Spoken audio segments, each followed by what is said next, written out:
Halo, jumpa lagi dengan saya Ike Mayang Arum, calon guru penggerak Angkatan 8 Kabupaten Majalengka, Jawa Barat. Saya bertugas di SMKS Rise Majalengka sebagai guru farmasi. Dalam video kali ini, saya akan memaparkan eksplorasi konsep modul 3.1, yaitu studi kasus mengenai pengambilan keputusan berbasis nilai-nilai kebajikan sebagai pemimpin. Selamat menyaksikan. Kasus yang akan saya analisis adalah kasus 1, yaitu sebagai berikut. Pak Frans merupakan guru matematika di SMP Karunia. Pak Frans dikenal sebagai guru yang rajin, ramah, penyabar, dan disukai murid-muridnya. Suatu hari, ia sedang mengajar di kelas 8A. Guru piket tergopoh-gopoh tiba di depan kelasnya dan mengatakan ada ayahnya Andreas, salah satu murid di kelas 8A, di ruang tamu sekolah. Guru piket mengatakan pada Pak Frans bahwa ayahnya Andreas ingin menjemput Andreas dan memintanya untuk membantunya bekerja di ladang. Ia juga mengatakan bahwa ayah Andreas datang sambil marah-marah, bahkan mengacung-acungkan parang. Pak Frans pun memanggil Andreas dan mengatakan bahwa ia dijemput ayahnya pulang. Andreas langsung memohon sambil menangis agar Pak Frans tidak mengizinkan ia pulang bersama ayahnya. Andreas berkata, ia ingin belajar di sekolah dan ia takut dimarah-marahi oleh ayahnya bila membantu ayahnya di ladang, bila melakukan kesalahan sedikit saja. Pak Frans bimbang antara memenuhi permintaan Andreas atau tidak. Dalam situasi dan kondisi seperti itu, akhirnya Pak Frans memutuskan untuk membawa Andreas ke ruang kepala sekolah dan meminta saran dari kepala sekolah.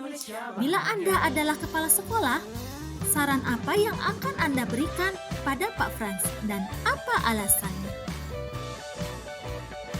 Untuk menganalisis kasus tersebut, ada beberapa pertanyaan panduan yang harus saya jawab. Pertanyaan yang pertama, jika situasinya adalah situasi dilema etika, paradigma mana yang terjadi pada situasi tersebut? Apa nilai-nilai yang saling bertentangan dalam studi kasus tersebut? Dan jawaban saya adalah paradigma yang terjadi pada situasi tersebut adalah keadilan lawan rasa kasihan atau justice versus mercy. Dan nilai-nilai yang saling bertentangan dalam kasus tersebut adalah tanggung jawab dan kedisiplinan. Pertanyaan nomor 2. Apakah ada unsur pelanggaran hukum dalam situasi tersebut? Uji legal. Jawaban saya adalah, dalam situasi tersebut tidak ada unsur pelanggaran hukum, namun terdapat pelanggaran hak asasi manusia tentang pendidikan, seperti yang dialami Andreas dalam kasus tersebut, yaitu masih belajar di sekolah, namun ayahnya menjemputnya untuk membantunya di ladang dengan terlihat memaksa. Pertanyaan nomor 3. Apakah ada pelanggaran peraturan atau kode etik profesi dalam kasus tersebut? Uji regulasi. Jawaban saya adalah, dalam kasus tersebut terdapat pelanggaran peraturan atau kode etik profesi, yaitu ayah Andreas datang ke sekolah dengan marah-marah, mengacungkan parang untuk menjemput Andreas pulang. Sebagai orang tua, seharusnya ayah Andreas tidak melakukan hal seperti itu. Jika berkunjung ke sekolah, utarakanlah maksud datang dan tujuannya ke sekolah dengan baik-baik, sopan, dan dalam berbicara haruslah dengan tutur kata yang santun. Pertanyaan keempat. Berdasarkan perasaan dan intuisi Anda, apakah ada yang salah dalam situasi ini? Uji intuisi. Jawaban saya adalah, menurut saya, situasi yang salah dalam kasus tersebut adalah yang pertama, datang ke sekolah dengan marah-marah, bahkan dengan tindakan ekstrim, yaitu dengan mengacungkan parang. Yang kedua, menjemput paksa anaknya untuk membantunya di ladang, padahal anaknya masih ingin belajar di sekolah. Dan yang terakhir adalah tidak memberikan waktu pada anaknya untuk belajar yang merupakan hak asasi setiap manusia. Pertanyaan nomor 5. Apa yang Anda rasakan bila keputusan Anda dipublikasikan di media cetak atau elektronik atau menjadi viral di media sosial? Apakah Anda merasa nyaman? Jika keputusan saya ini dipublikasikan di media cetak atau elektronik, elektronik atau menjadi viral di media sosial, saya akan merasa tidak nyaman karena saya berpikir ini akan mempengaruhi psikis atau kondisi psikologis Andreas, di mana Andreas dan ayahnya akan menjadi terkenal karena hal buruk yang dilakukan ayahnya. Pertanyaan nomor 6, kira-kira apa keputusan yang akan diambil oleh panutan atau idola Anda dalam situasi ini?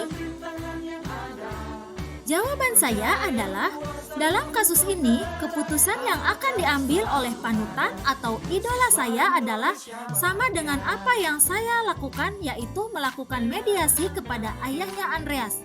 Dengan cara menyadarkannya bahwa pendidikan adalah hak asasi setiap anak yang sangat penting untuk masa depan dan akan membujuk ayah Andreas dengan baik-baik agar mengizinkan Andreas tetap belajar sampai tiba waktunya pulang sekolah. Pertanyaan nomor 7. Apakah ada sebuah penyelesaian yang kreatif dan tidak terpikir sebelumnya untuk menyelesaikan masalah ini? Investigasi opsi trilema. Jawaban saya adalah sebuah penyelesaian yang kreatif dan tidak terpikir sebelumnya untuk menyelesaikan masalah ini atau investigasi opsi trilema adalah dengan melihat karakter ayahnya Andreas yang temperamental. Untuk solusi permasalahan kasus ini bisa juga dengan yang pertama, memanggil anggota keluarga lainnya yang lebih kooperatif, misalnya Ibu Andreas, untuk melakukan musyawarah terkait hal ini. Dan yang kedua adalah dengan melakukan kegiatan coaching dengan alur Tirta, di mana permasalahan tersebut berasal dari Koci atau ayahnya Andreas yang tidak mengizinkan anaknya untuk belajar namun dipaksa bekerja di ladang. Dan solusinya dari Koci itu sendiri, yaitu ayahnya Andreas. Jadi kesannya tidak menggurui. Pertanyaan nomor 8. Apa keputusan yang Anda ambil? Jawaban saya adalah, keputusan yang saya ambil atas kasus tersebut adalah yang pertama, melakukan mediasi kepada ayahnya Andreas dengan cara menyadarkannya bahwa pendidikan adalah hak asasi setiap anak yang sangat penting untuk masa depan. Yang kedua, membujuk ayah Andreas dengan baik-baik agar mengizinkan Andreas kembali ke kelas untuk belajar sampai tiba waktunya pulang sekolah. Dan yang terakhir adalah menanamkan rasa hormat dan kasih sayang pada Andreas untuk kedua orang tuanya. Dan pertanyaan yang terakhir, yaitu pertanyaan nomor 9 adalah prinsip mana yang Anda gunakan dan mengapa? Dan jawaban saya adalah prinsip yang akan saya gunakan adalah prinsip resolusi berpikir berbasis peraturan atau rule-based thinking, karena membuat keputusan berdasarkan peraturan atau keyakinan sekolah yang telah dibuat, yaitu jam berapa murid diperbolehkan pulang sekolah.